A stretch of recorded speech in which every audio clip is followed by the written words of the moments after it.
ఇవాళ బీఆర్ఎస్ అధికారంలో లేకపోవడం వల్ల ఇవాళ తన శిష్యుడైన రేవంత్ రెడ్డి అధికారంలో ఉండడం వల్ల చంద్రబాబు నాయుడు గారికి నీటి తరలింపు సులువుగా అయిపోయింది. అని ఈజీగా తరలించుకుంటుండు, అడిగేటోళ్ళు లేడు.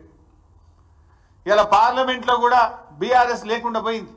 పార్లమెంట్లో బీఆర్ఎస్ ఉంటే ఈ పాటికి మా పార్లమెంట్లో దద్దరిల్లింపజేసేవాళ్ళు. ఎందుకంటే బీఆర్ఎస్ అంటేనే తెలంగాణ, తెలంగాణ అంటే బీఆర్ఎస్.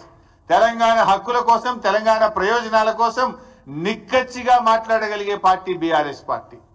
ఇలా 8 కాంగ్రెస్ గెలిచే, 8 బీజేపీ గెలిచే. ఆంధ్రప్రదేశ్ యథేచ్ఛగా నీళ్లు తరలిస్తుంటే నా బీజేపీ ఎంపీ మాట్లాడాడు, నా కాంగ్రెస్ ఎంపీ మాట్లాడాడు. పార్లమెంట్లో ఇవాళ తెలంగాణ గొంతు మూగపోయింది, ప్రశ్నించే గొంతు లేకుండా పోయింది. ఇవాళ తెలంగాణ ప్రజలు ఆలోచించాలి, తెలంగాణ యువత కూడా ఈ రాష్ట్రానికి జరుగుతున్న అన్యాయం గురించి ఆలోచించాలని చెప్పి నేను కోరుతా ఉన్నా. కాంగ్రెస్కు సోయి లేదు, బీజేపీకి ఏమో పట్టి లేదు. దొందే 2 పార్టీలు కలిసి ఇవాళ తెలంగాణకు అన్యాయం చేస్తున్నటువంటి పరిస్థితి ఉంది. కేంద్రంలో ఇవాళ చంద్రబాబు నాయుడుకి పలుకుబడి ఉంది, బీజేపీతో భాగస్వామ్యంగా ఉన్నాడు. దాంతోనే ఇష్టారీతిగా ఇవాళ జలదోపిడీ జరుగుతూ ఉన్నది. కానీ తెలంగాణ ముఖ్యమంత్రి మాట్లాడాలి కదా, ఈ జలదోపిడీ ప్రశ్నించాల్సింది ఎవరు? తెలంగాణ ముఖ్యమంత్రి గారు ప్రశ్నించాలి. కానీ తెలంగాణ ముఖ్యమంత్రి గారు ప్రశ్నించకుండా పరోక్షంగా సహకరిస్తున్నాడు. ఈయన పరోక్షంగా దీనికి సహకరిస్తున్నాడు. అందుకే ఈ పరిస్థితి. ఇలా రేవంత్ రెడ్డి గారి వైఖరి హాస్యాస్పదంగా బేలాగా ఉంది. అసలు ఇయాలటి వరకు 3 మెన్ కమిటీ సమావేశాన్ని డిమాండ్ చేయరా మీరు? వాటర్ రెగ్యులేషన్ 3 మెన్ కమిటీ ద్వారా చేయాలి. అసలు ఈ రోజు వరకు 3 మెన్ కమిటీ సమావేశం జరగలే.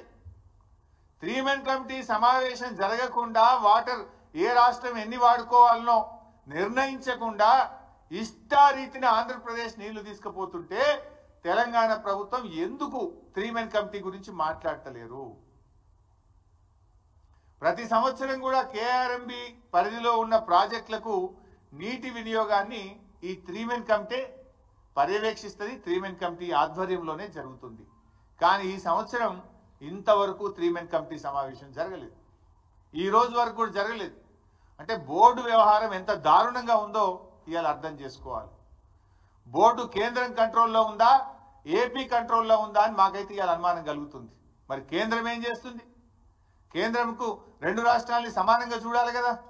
తెలంగాణకు ఇంత అన్యాయం జరుగుతుంటే, తెలంగాణకు నీళ్లు దక్కకుండా ఆంధ్రప్రదేశ్ తరలించకపోతుంటే ఎందుకు చర్యలు తీసుకోవడం లేదు?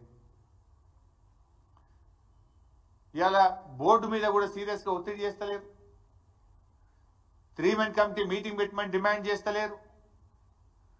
శిలా విగ్రహాల్లాగా నీళ్లు తరలించకపోతుంటే శిలా విగ్రహాల్లాగా ఉంటున్నారు, పడి ఉన్నారు. ఇవాళ తెలంగాణ అడ్వైజర్లు కావచ్చు, మంత్రులు కావచ్చు, ముఖ్యమంత్రి కావచ్చు, ఇవాళ ఇంజనీర్లు కావచ్చు. అంటే పాలకులు సరిగా లేకపోతే వాళ్ళు మాత్రం ఏం చేస్తారు? డైరెక్షన్ లెస్ అయిపోయింది. ఏపీ నీటి తరలింపును ఇప్పటికైనా అడ్డుకోకపోతే మన ఆయకట్టుకు దెబ్బ తగిలే అవకాశం ఉంది. అది సాగర్ ఆయకట్ట, ఏఎంఆర్ ఎస్ఎల్బిసి ప్రాజెక్టా, మరి లిఫ్ట్ ఇరిగేషన్ స్కీమ్సా, చెరువుల కిందనా, రేపు పూర్తిగా దెబ్బతినే అవకాశం ఉంది.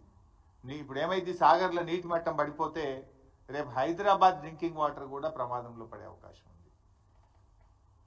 సో రాష్ట్ర ప్రభుత్వం మొద్దు నిద్ర వీడాలి, ఇప్పటికైనా సోయి తెచ్చుకోవాలి, తక్షణం దీని మీద స్పందించాలని చెప్పి డిమాండ్ చేస్తూ ఉన్నాం. కేంద్రం మీద ఒత్తిడి తీసుకురండి. ఒకవేళ అవసరమైతే అఖిలపక్షాన్ని ఢిల్లీకి తీసుకువెళ్ళండి. అఖిలపక్షం ఆధ్వర్యంలో కేంద్ర జల వనరుల శాఖ మంత్రి ఇంటి ముందు ధర్నా చేద్దామా, ప్రధానమంత్రి కార్యాలయం ఇంటి ముందు ధర్నా చేద్దామా, ఏం చేయడానికైనా మేము సిద్ధం.